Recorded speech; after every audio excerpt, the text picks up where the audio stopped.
Hey guys, welcome to the second video in this series, and as promised, I'm going to start going over some of my information, planning, and preparation to qualify starting my own business. But I feel like for much of any of this information to make any sense, you need to have some kind of insight into the business model of what it is that I want to do and the market that we're going to serve. So for the last several years, I have worked primarily in estimating and project management. It's early morning, I'm here by myself, I'm standing in the project management office, my current employer. And the people that are employed and occupy the space in this particular office, by and large, exist to solve problems on the jobs that we perform. Design issues, coordination issues, all sorts of things that can ensue. And I feel like those could be greatly mitigated if our trade's perspective was more afforded, provided, and involved with the design team in the earlier stages of these jobs. It would be more cost effective, it would reduce heartache, and it would certainly save a lot of money. So it's consultation. That's exactly what I'm looking to provide, and that's what I want to do. And you're going to see the different avenues and aspects of the insight, the service, the consulting that I want to be able to provide, and the information that you're going to be reviewing now. I'm going to be starting out with my financial planning and preparation, and looking at the resources that are going to be needed and afforded in order to continue and qualify this business. So without further ado, let's jump right in. All right, so what we have here is an Excel workbook that I have aptly named my financial plan. And in this, I have quite a series of worksheets within it that each give greater clarification to the funds, the resources that I am targeting is going to require to start and then maintain the operation of my business throughout the time frame, the 3-year time frame that I have projected within this. And we're going to go ahead and go through this. I'm going to give you some insight and explanation to where it is that I've acquired and developed my understanding of the information provided within and its purpose, and how it is I've targeted those amounts. And we're going to start right here with the first one that's called the startup cost estimate. Now this one is pretty simple. It's going to have 2 categories. The first one is going to be the encapsulation of your working capital total, and the rest of it is going to be for your equipment purchases. Here at the top where I have my working capital application, it's very simplistic, at least in my layout, where I have 2 fund sources that are going to be repetitive expenses that I'm going to require. So I'm going to need capital in order to continuously make these expenses throughout the first year. And I've identified those 2 as outsourced labor costs and fuel and transportation. I have my projected annual totals that I'm going to be expensing in both of those categories. But over here, I'm showing how much it is I believe I need as a startup cost in order to continue to afford these services before my business starts generating enough revenue to make it self-sufficient to expense the rest of these. And down here, I have my equipment purchases identified. Now, not all of these are equipment, but they are one-time costs that I have associated with the startup of this business. First, you'll see acquiring the fictitious business name and the costs associated with that. Generally low, but there is a filing fee in order to acquire a fictitious business name. And interestingly enough, at least in my area, I don't know if this is true of any other place, but you might want to look into it. You have to post in a newspaper for 4 weeks your intent to do business under a fictitious business name, just to, I guess, make the public aware of that, interestingly enough. Secondly here, I have at least the startup of a liability insurance policy. Having and maintaining liability insurance is a requirement to acquire your contractor's license, which is a part of my planning. I intend to do so to show association with my clientele. I am qualified, and hopefully I can pass and obtain my contractor's license for my business. The cost of doing so is about $750, at least for the insurance policy. Website development, I have targeted $5,000, and I will state, in case some of you are curious about to that amount, there are websites that you can get for close to or even less than half of this amount, this $5,000, and there's websites that you can spend 10 times that amount on. It really all depends on what your needs are, how what your services are that you're looking for on that. Are you looking to do e-commerce? Do you need to be able to tie that to your inventory amount and process purchase orders and invoices on that? Or is it just a marketing platform for you? There's a wide variety of things that can dictate how much it is you can or will expense on a quality website. For my own purposes, it is purely for marketing. I just need some pages that identify what my services are and our qualifications to do so, and to inform my interested customer base as to what it is they stand to receive and benefit from our services. I believe that I can accomplish that with a $5,000 budget for my website. And stay tuned. We'll see if that in fact remains to be true. But also within that $5,000 expense, I am hoping to have some graphic design done to develop a logo for my business as well. Most website development companies can and do offer that service, and I'm hoping to have that done within that $5,000 budget to do so. And then I can put that on business cards and things of the like to start promoting my business and its brand as well. Now, every website needs to be hosted on a domain. There's an annual fee usually associated with that for whoever's hosting it. My research indicates it'd be about $100 a year, including the first to do so, and I show that expense there. Marketing paraphernalia, really low, $200. Really, my whole sales pitch, my marketing plan is cold calling, right? Beating on doors, getting in front of customers, going to different places to make contact with them, and making a face-to-face impression and trying to explain to them what it is what I'm offering and their needs, really their interest in using that service. So having business cards is going to be an integral part of being able to do that.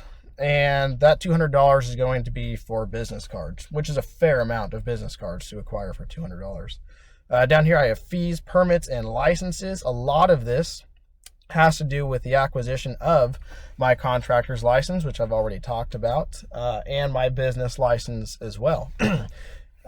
So there are, with pretty much any kind of license or register that you're going to be joining, there's almost always an application fee, a processing fee, and things of that like. And this is truly no exception to that, especially to get my contractor's license. There's an application fee. There's a fee to take the test.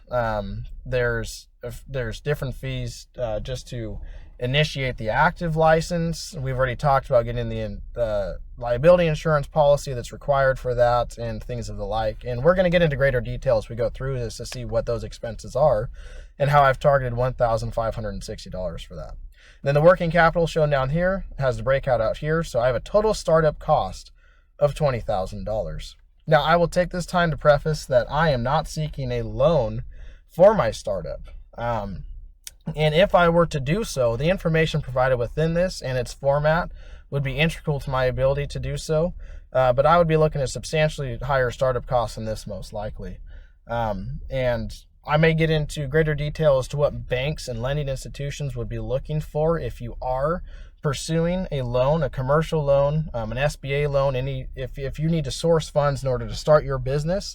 I may be able to shed some light onto that process and how it's done. Not that I've already stated I'm not exactly the sole source of authority on how to do so, but I've worked closely with the SBDC, which is a federally funded organization. It's called the Small Business Development Corporation. And if you have a chapter near you at your disposal, I would highly recommend it. It is free to you. They are business consultants, and all you need to do is fill out a form about who you are, what your business is, what your intentions are, and why you're there. And they can pass that on to their funding source, which is the federal government, and they receive funds for the businesses that they help. And they are a wealth of knowledge, and you only stand to gain from that. And much of this format has actually come about from my conversations and working with people within that organization. But continuing on, the second page here I have called the target customer. This is where I have my first 3 years projections for total revenue. Now, depending on what it is that your good or service is in your business model, what your pricing metric and volume capabilities happen to be, this could really dictate that. So for me personally, in the consulting business, what I am selling is my time. So my units of sale measurement is man hours, how much time it is that I'm consuming helping my clientele. I hate to make this association, but something like a lawyer, you tend to pay them for their time, right? So how I've determined this is how much time is it that I believe I could feasibly sell? What is the market's interest? What is the market share out there to be had for exactly this service? And how much time do I think I could actually afford into that? It would do me no benefit whatsoever to be overly optimistic, right? Not take into consideration my limitations to that or what even the market interest may be. Because I will state, if you make your financial projection based on, well, I think I could sell 1 million units in a year, and that's because you want to sell 1 million units in a year, but the market interest is only there to sell 200,000, you're going to fall short of your financial needs in order to sustain your business, to continue on to a point where maybe you can sell 1 million units a year. So I would highly recommend doing some soul searching, being realistic, and making these projections for your own business. But you should also be demonstrating some growth. That would be the hope, right? So you can see in the first 3 years that I do have and demonstrate some growth. And in this, you're going to identify your different revenue sources. Your business, much like your personal finances, should be somewhat diversified in your interest. If you're only selling one thing, you're kind of a high risk that if that particular market goes bad, well, now you're really hung out there to dry, and you have no alternative revenue sources, and your businesses might go along with the market in a bad way. So you should be somewhat multifaceted, but to a degree that makes sense, at least. And my only point with this is hopefully you've identified more than one revenue source that your business is going to be generating from. For myself personally, I have what I consider design consultative services and takeoff and development services. So design consultative services would be me and my support group, my network of who I know, who has some valuable insights into different aspects of how to cost effectively and value engineer steel product designs.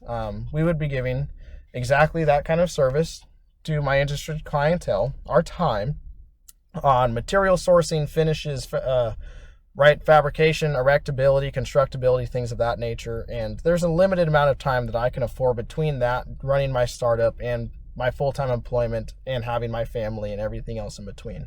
Recognizing that, I have a relatively small revenue stream that I can generate from that. But a lot of the time that I'm selling is not just my own, but some of that of my contacts as well. So I have a markup on their time as well. But since I'm being intricately involved with the review and development of the design of some of these projects, budgeting of that and substantiating the value of my service, being able to show cost efficiency from our perspective, is going to be an integral part of that. And that's time that's consumed as well in order to do so. Now that is some insight that I could also sell back to my clientele, but also to others in my industry, being interested to know what are at least the material amounts, quantity takeoff, things of that nature, work incorporated into these projects.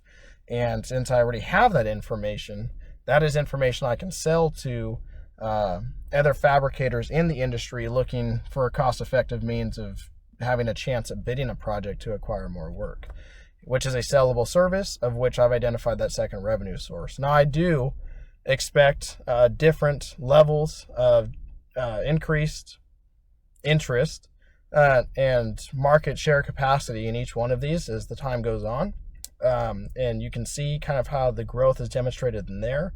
And this is also largely dictated by what my capabilities are going to be. I have my own limitations, especially since I am not affording any paid personnel in the first year. I can't do enough work of a 4-man crew. Let's say that there is a lot of market share there. It would be a detriment to me to try and take on more work than what I can meet. That's called growing too fast, and a lot of businesses have fallen because of that, and I want to be leery of doing so. I want to grow slow and steady and responsibly so, and in a means that I can afford. And the revenue I can generate is going to dictate a lot of that. After this, we move into my profit and loss statements, starting with the first year of that. Now, what I'm going to cover with the time remaining I have in this video is the format of a P&L statement before we get into the information that's contained within it. And we're just going to kick right off here. This is a general format. All of them should follow something of this nature, though the categories may be identified somewhat differently. At the top, you're going to have your revenue sources, right? This is going to match the different revenue streams that you've identified in your target customer base, and you're going to show how much per month, per season, whatever that may be, that you're going to generate in gross revenue from each one of those departments, and then your total revenues are going to be shown at the bottom of that.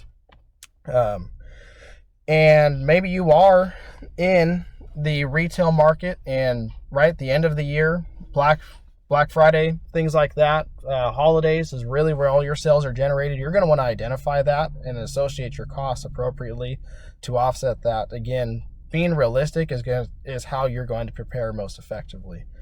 Below this revenue categories is where you're going to identify the direct cost of your goods sold. So this is what it costs for you to acquire your inventory that you're going to be selling, to acquire the materials and the labor and everything that goes directly into producing your good or service that you're going to be reselling at that. So this is your cost versus what you're selling it for. And the difference between that is called your gross margin. And unfortunately, the difference between your gross margin and your net margin is your operating expenses. It costs money to run a business. You have to pay rent, you have to pay utilities, you have to pay for your office equipment, you have to pay for new equipment, you have to pay subscriptions fees, software, everything else in between, and you need funds afforded for that, and that comes out of your gross profit margin. The difference between what it costs to make it, to sell it, is what it costs to run your business, and that goes to what's called your bottom line. And that's where business is considered to be the money that you actually make and take home, and that is in fact the case. The money that you do take home from your bottom line profits gets injected into your cash flow. And these are the resources that are afforded for you to continue to operate your business and to plan and grow and expand and make investments in whatever direction it is that you deem necessary for your business and however it is that you want to go. Now, this has been a general overview of the formatting of a profit and loss statement, as well as a review of my target customer and startup cost estimate sheets for the financial planning to the start of my business. If you should have any questions or comments at all, please, I would urge that you do add those to the posting of this video. Please do remember to subscribe and stay tuned as we delve deeper into my financial planning and preparation for the start of my business. And I hope that you enjoyed this. Stick around.